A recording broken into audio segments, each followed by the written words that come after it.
Welcome back. हमने class 12 organisation of commerce and management का chapter 3 start किया था, दैट इज़ एंटरप्रेन्योरशिप डेवलपमेंट।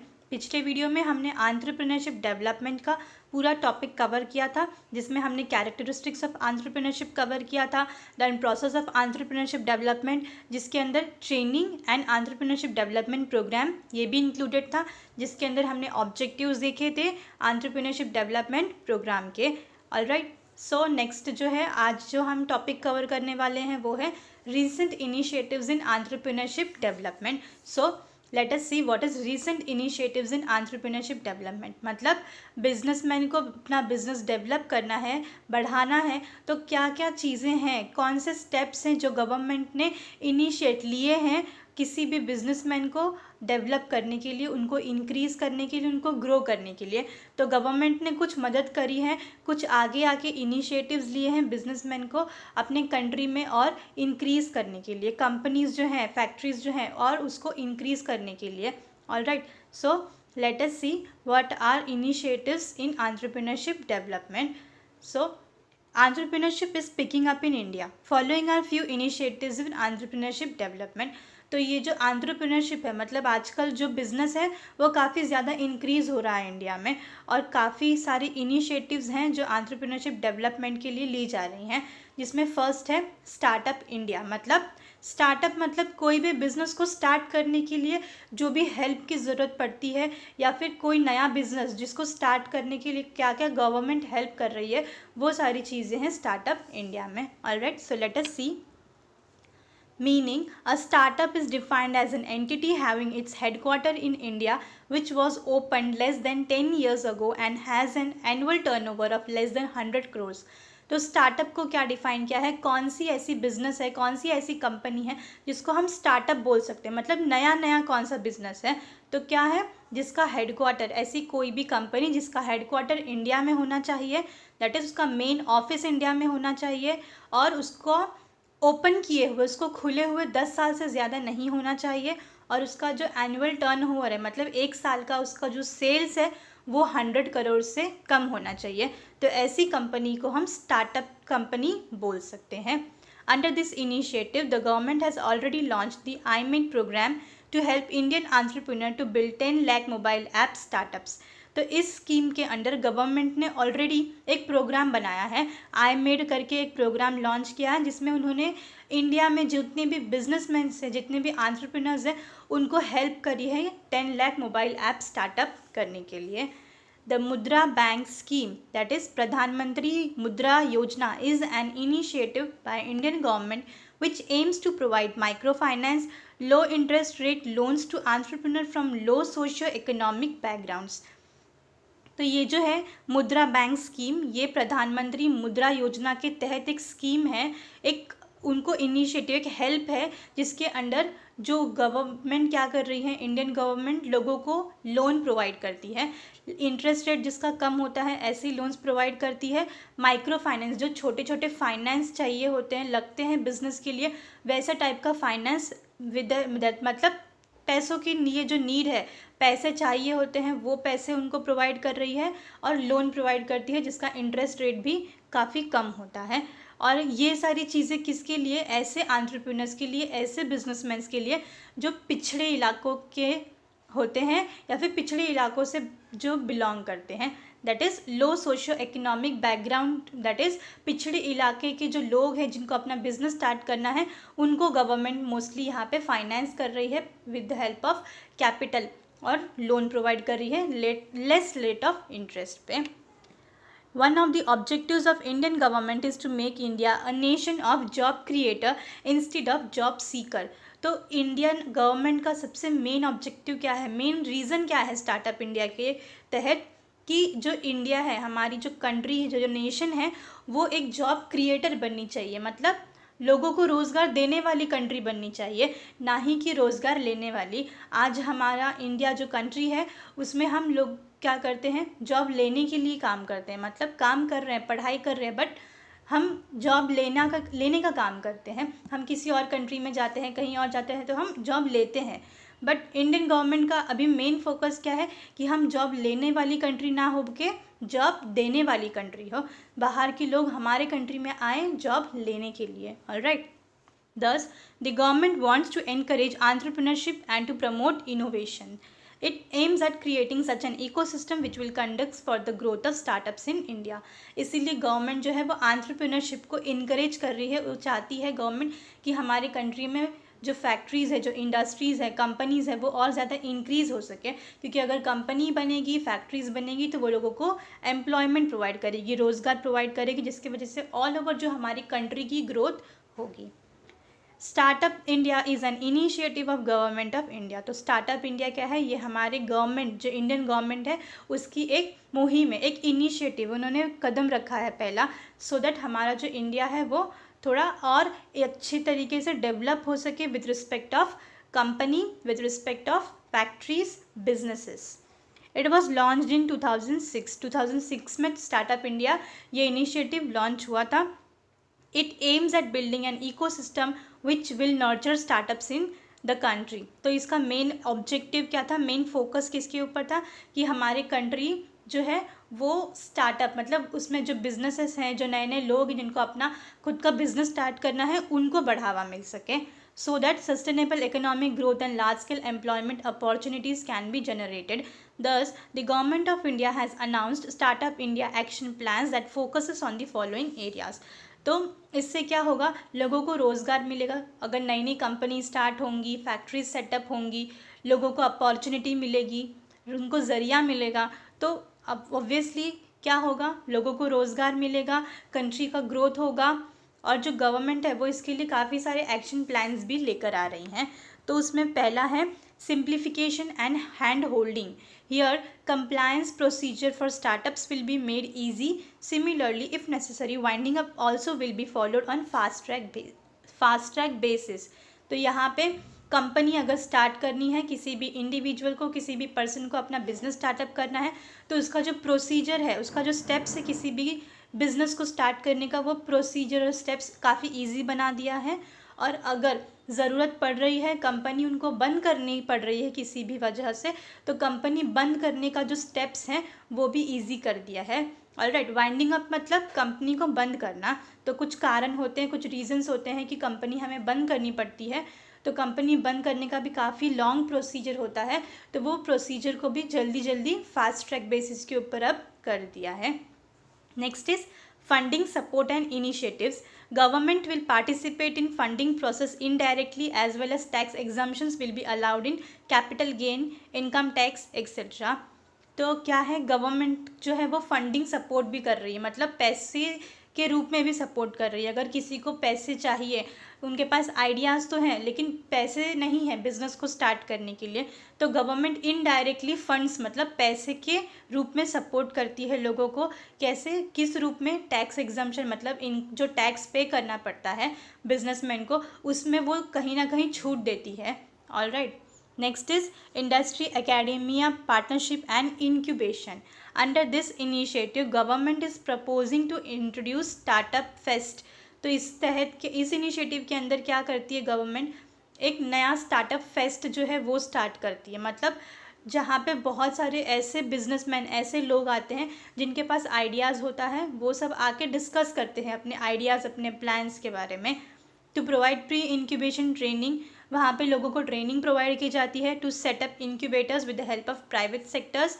तो जो प्राइवेट सेक्टर्स हैं, दैट इज़ प्राइवेट जो बिजनेसमैन से वो लोग आते हैं, वो हेल्प करते हैं, उनको आइडियाज़ देते हैं कि कहाँ पे कौन से सेक्टर्स में बिज़नेस स्टार्ट कर सकते हैं, किस तरीके से स्टार्ट कर सकते हैं। To launch innovation focused programme for students and so on.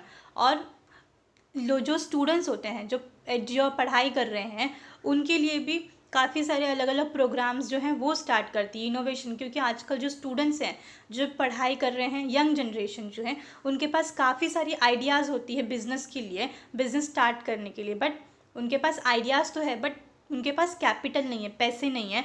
तो ऐसे लोगों को, ऐसे स्टूडेंट्स को भी यहाँ पे फोकस, एनकरेज किया जाता है कि वो अपना आइडिया प्रेजेंट करें और उनको हेल्प की जाती है with respect of money. Alright, next is objectives of startups. तो ये जो स्टार्टअप इंडिया है इसका कुछ ऑब्जेक्टिव्स हैं, पॉइंट वाइज हैं, फटाफट से देख लेते हैं। Following are the objectives of entrepreneurship development programme under startups and standups in India. ₹10,000 crore startup funding pool. तो कितना स्टार्टअप मतलब कितने पैसे होने चाहिए in all? 10,000 crore. Reduction in patent registration fees, जो रजिस्ट्रेशन करना पड़ता है कंपनी को उसके फीस में भी रिडक्शन, कमी कर दी है, मतलब बहुत ज़्यादा फीस नहीं लगेगी रजिस्ट्रेशन करने के लिए। Improved bankruptcy code to ensure a 90 days exist window. Freedom for manifesting inspection for first 3 years of operations. Freedom from capital gain tax for first 3 years of operation. Freedom of tax for first 3 years of operation, मतलब जितने भी inspections होंगे, taxes पे करने होंगे, वो सारे चीज़ों में पहले 3 सालों का उनको एग्जम्पशन मिल जाएगा। मतलब किसी भी तरीके का टैक्स नहीं पे करना पड़ेगा, कोई भी गवर्नमेंट चीज़ें नहीं करेंगे, मतलब पहले 3 साल वो फ्रीली अपना काम स्टार्ट कर सकते हैं, बिजनेस को इंक्रीज कर सकते हैं। सेल्फ ग्लोरिफिकेशन कंप्लायंस, जो बिजनेसमैन हैं वो खुद को और बढ़ावा दे सकते हैं इसके तहत। To target 5 lakh schools and involve 10 lakh childrens in innovation related programmes. तो 5 लाख स्कूलों को टारगेट किया जाता है, जहाँ पे 10 लाख से ज़्यादा जो बच्चे हैं, स्कूल कॉलेजेस, ऐसे स्टूडेंट्स जो हैं जिनके पास अच्छे नए नए इनोवेटिव क्रिएटिव आइडियाज़ हैं, उनको टारगेट किया जाता है, उनको हेल्प की जाती है बिजनेस को इंक्रीज़ करने में। Encourage entrepreneurship with in the country, हमारे खुद के कंट्री में एंटरप्रेन्योरशिप बिजनेस को और बढ़ावा दिया जाता है। Promote India across the world as a startup hub. Build startup oasis as Rajasthan incubation centre. Alright, so I hope आपको स्टार्टअप इंडिया समझ में आया होगा। नेक्स्ट टॉपिक है इसके अंदर स्टैंड अप इंडिया। तो स्टैंड अप इंडिया क्या है वो देख लेते हैं पहले। Stand up India scheme for financing SC ST और वुमेन एंटरप्रेन्योर। तो मोस्टली जो स्टैंड अप इंडिया है ये किसके ऊपर फोकस करता है? मेन किसके ऊपर फोकस कर रहा है? तो जो बैकवर्ड कास्ट होते हैं, जो बैकवर्ड कास्ट के लोग बिलोंग करते हैं उनको फोकस करता है, और वुमेन्स औरतों के ऊपर फोकस कर रहा है। SC कास्ट है, ST कास्ट है, तो ये बहुत पिछड़े जाति के लोग होते हैं। तो मोस्टली स्टैंड अप इंडिया ऐसे लोगों के ऊपर फोकस कर रहा है, ऐसे कास्ट के ऊपर फोकस कर रहा है जिसको ज़्यादा तवज्जो नहीं दी जाती है, जिसको ज़्यादा इम्पोर्टेंस नहीं दी जाती है। ऑलराइट, और वुमेन एंटरप्रेन्योर्स, मतलब ऐसे बहुत सारे वुमेन्स हैं इंडिया में जो बिजनेस माइंडेड है, जिनके पास अच्छी आइडियाज़ हैं रिलेटेड टू बिजनेस। तो ऐसे भी वुमेन्स को हम क्या करते हैं, एक मोटिवेशन, एक अपॉर्चुनिटी देते हैं कि वो अपना खुद का आइडिया लेकर आके बिजनेस अपना खुद का स्टार्ट कर सके। तो स्टैंड अप इंडिया का ऑब्जेक्टिव क्या है? The objective of the stand up India scheme is to facilitate bank loans between ₹10 lakh and ₹1 crore to at least 1 scheduled caste और scheduled tribe borrower and at least 1 woman borrower per bank branch for setting up a greenfield enterprise। तो stand up India का main objective क्या है, उनका main मकसद क्या है? Loan provide करना। कितना लोन? 10 लाख से लेके 1 करोड़ तक का वो लोन प्रोवाइड करेंगी। लेकिन किसको प्रोवाइड करेंगी लोन? सिर्फ शेड्यूल कास्ट वालों को, शेड्यूल ट्राइब वालों को, या फिर किसी भी वुमेन को। वो भी एक बैंक जो है, एक उनका जो एक ब्रांच है वो एक ही ऐसे पर्टिकुलर SC ST या फिर वुमेन बोरोवर को जो है लोन प्रोवाइड करेंगी, जिसको अपना एंटरप्राइज सेटअप करना है, ग्रीनफील्ड एंटरप्राइज, मतलब जो नया नया अपना बिजनेस स्टार्ट करने वाले हैं उनको लोन प्रोवाइड करेंगी 10 लाख से 1 करोड़ तक के बीच में, और वो भी जो बैकवर्ड कास्ट के लोग हैं या फिर कोई वुमेन एंटरप्रेन्योर है उसको। दिस एंटरप्राइज में बी इन मैन्युफैक्चरिंग, सर्विस और ट्रेडिंग सेक्टर। तो वो लोग किसी भी पर्टिकुलर सेक्टर में, फील्ड में अपना बिजनेस स्टार्ट कर सकते हैं, चाहे फिर वो मैन्युफैक्चरिंग हो, मतलब सामान बनाना हो, या फिर सर्विस प्रोवाइड करना हो, या फिर ट्रेडिंग, बेचना या खरीदना हो सामान को। In case of non-individual enterprise, at least 51% of the shareholding and controlling stake should be held by either SC ST और वुमेन एंटरप्रेन्योर। लेकिन अगर नॉन इंडिविजुअल एंटरप्राइज है, मतलब अगर कोई 2 या 3 जन मिलके बिजनेस स्टार्ट करने वाले हैं, तो कम से कम 51% जो शेयर होल्डिंग है, 51% जो पैसे हैं, ओनर है, वो कौन होना चाहिए? SC होना चाहिए, ST या फिर कोई वुमेन एंटरप्रेन्योर होना चाहिए।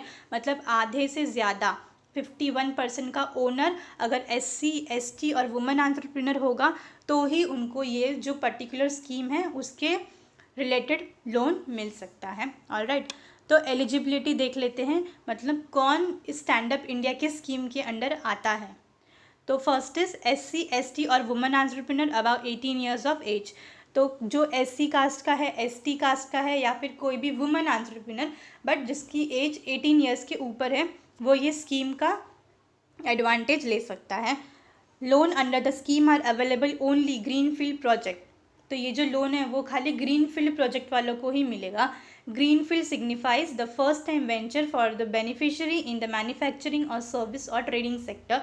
तो ग्रीनफील्ड मतलब क्या, जो फर्स्ट टाइम अपना बिजनेस स्टार्ट करने वाला है। ऐसा नहीं कि उन्होंने बिजनेस स्टार्ट किया है और फिर उनको नया कुछ ब्रांच खोलना है या फिर अपना बिजनेस बढ़ाना है तो उनको लोन चाहिए, ऐसा नहीं। जिसने पहली बार लाइफ में फर्स्ट टाइम बिजनेस स्टार्ट कर रहे हैं तो उसको बोलते हैं ग्रीन फील्ड प्रोजेक्ट, ऑलराइट। और जो कोई भी फील्ड में हो सकता है, या फिर वो मैन्युफैक्चरिंग फील्ड में, सर्विस फील्ड में, या फिर ट्रेडिंग सेक्टर में, ऑलराइट। ऐसे ही लोगों को लोन दिया जाएगा जो फर्स्ट टाइम अपना बिजनेस स्टार्ट कर रहे हैं, दैट टू SC ST और वुमेन एंटरप्रेन्योर्स को। In case of non-individual enterprise, 51% of the shareholding and controlling stake should be held by either SC ST और women entrepreneur। तो ये जो थर्ड पॉइंट है वो भी सिमिलर ही है, ऑब्जेक्टिव्स में भी दिया था कि नॉन इंडिविजुअल एंटरप्रेन्योर जो है, एंटरप्राइज जो है, मतलब अगर 2-3 जन मिलके अगर कर रहे हैं बिजनेस तो उसमें 51% शेयर जो है, जो मालिक है उसका, ओनर उसका कौन होना चाहिए, वो या तो वो SC कास्ट का होना चाहिए, ST कास्ट का, या फिर वुमेन एंटरप्रेन्योर होना चाहिए, alright. Next is nature of loan. Composite loan inclusive of term loan and working capital between 10 lakh and up to ₹1 crore. तो चाहे वो लोन बड़े टाइम के लिए हो या फिर वर्किंग कैपिटल कोई छोटे टाइम के लिए हो, वो सब मिला के लोन कितना मिलेगा, 10 लाख से 1 करोड़ तक, 10 लाख से लेके 1 करोड़ तक का मिलेगा। Next is purpose for loan. तो हम लोन क्यों दे रहे हैं, तो नया कोई अगर मैन्युफैक्चरिंग यूनिट स्टार्ट करना है, ट्रेडिंग सेक्टर स्टार्ट करना है, सर्विस सेक्टर स्टार्ट करना है, लेकिन स्टार्ट कौन करेगा, SC ST या फिर वुमेन एंटरप्रेन्योर स्टार्ट करेगा, तो ही हम उनको लोन प्रोवाइड करेंगे। Size of loan, composite loan of 75% of the project cost inclusive of term loan and working capital. 75% जो उनका पूरा प्रोजेक्ट है उसका 75% उनको लोन मिलेगा, शॉर्ट टर्म और लॉन्ग टर्म दोनों मिला के। However, it will not be applicable if the borrower's contribution along with conversion support from any other scheme exceed 25% of the project cost। लेकिन अगर उनको कहीं और से भी सपोर्ट मिल रहा है 25% से ज़्यादा, तो गवर्नमेंट इसमें अपना लोन जो है ये एप्लीकेबल, ये स्टैंडअप एप्लीकेबल स्कीम नहीं हो पाएगी। अगर कहीं और से उनको हेल्प मिलती है 25% से ज़्यादा, तो यहाँ पे उनको लोन नहीं मिलेगा इस स्कीम के under, alright. Next is interest rate. तो इंटरेस्ट रेट जो है इस पर्टिकुलर स्कीम के अंडर जो लोन मिलता है उसका इंटरेस्ट रेट भी कम ही होता है। The rate of interest would be lowest applicable rate of the bank for that category not to exceed base rate MCLR plus 3% plus terror premium, alright. तो उनका जो इंटरेस्ट रेट है वो भी काफ़ी कम होता है। सिक्योरिटी, मतलब हम लोन जब लेते हैं तो ऑन लोन के बिहाफ पे हम कुछ ना कुछ मॉर्टगेज करके रखते हैं, ऑलराइट। मतलब सिक्योरिटी के तौर पे रखते हैं। जब हम बैंक में कुछ लोन लेने जाते हैं तो अपने घर के पेपर्स, कोई प्रॉपर्टी के पेपर्स रखते हैं गिरवी, उसको बोलते हैं। तो यहाँ पे भी कुछ ना कुछ हमें रखना पड़ेगा। तो बिसाइड्स प्राइमरी सिक्योरिटी, तो लोन में भी सिक्योर्ड बाय कोलैटरल सिक्योरिटी और guarantee of credit, guarantee fund scheme for stand up India loans as decided by the banks, alright. Next क्या है, repayment। The loan is repayable in 7 years with a maximum moderation period of 18 months। तो 7 साल के अंदर loan को repay करना होगा। Working capital क्या है, with for withdrawal of working capital up to 10 lakh the same may be sanction by way of overdraft, RuPay card, RuPay debit card to be issued for convenience of the borrower. Working capital limit about 10 lakh to be sanction by the way of cash credit limit. तो जो working capital है मतलब ऐसा पैसा जो रोज़ के लिए हमें चाहिए होता है, रोज़ के कामों में जो पैसे खर्च होते हैं वो, उसको बोलते हैं हम वर्किंग कैपिटल। और 10 लाख रुपए का वर्किंग कैपिटल जो है वो भी हमें मिल सकता है bye way of overdraft. Overdraft facility जो है वो बैंक प्रोवाइड करती है, जो बिजनेसमैन के लिए ही होता है। और बिजनेसमैन करंट अकाउंट जो है वो ओपन करते हैं, तो करंट अकाउंट को ही ओवरड्राफ्ट फैसिलिटी मिलती है। अगर उनके अकाउंट में पैसे नहीं हैं और उनको उससे ज़्यादा पैसे चाहिए तो वो ओवरड्राफ्ट फैसिलिटी के लिए बैंक से क्या कर सकते हैं, रिक्वेस्ट कर सकते हैं कि कुछ पैसे उनको और ज़्यादा निकालने के लिए परमिशन मिल सके। दैट इज़ अगर 15,000 रुपीज़ चाहिए होंगे और 10,000 ही है खाली अकाउंट में तो 5,000 बैंक अपनी तरफ से उसको देगी। रुपए डेबिट कार्ड भी है जो इशू कर सकते हैं। ये सब बोरोवर्स के कन्वीनियंस के लिए, उनकी सहूलत के लिए मिलते हैं। वर्किंग कैपिटल लिमिट का कितना पैसा है, 10 लाख रुपीज़, उससे ज़्यादा नहीं। Margin money, the scheme savage 25% margin money which can be provided in convergence which liability eligible central और state government scheme. Alright, so यहाँ पे हमने स्टैंड अप इंडिया जो है वो भी पार्ट कंप्लीट कर लिया। तो रीसेंट इनिशिएटिव्स इन एंटरप्रेन्योरशिप डेवलपमेंट में हमने इस वीडियो में 2 पार्ट कंप्लीट किया है। First is startup India and second is stand up India. जो नेक्स्ट वाला टॉपिक है एग्रो टूरिज्म, वो हम नेक्स्ट वीडियो में कवर करेंगे। सो आई होप आपको इस वीडियो का ये दोनों टॉपिक समझ में आया होगा। So thank you for your time.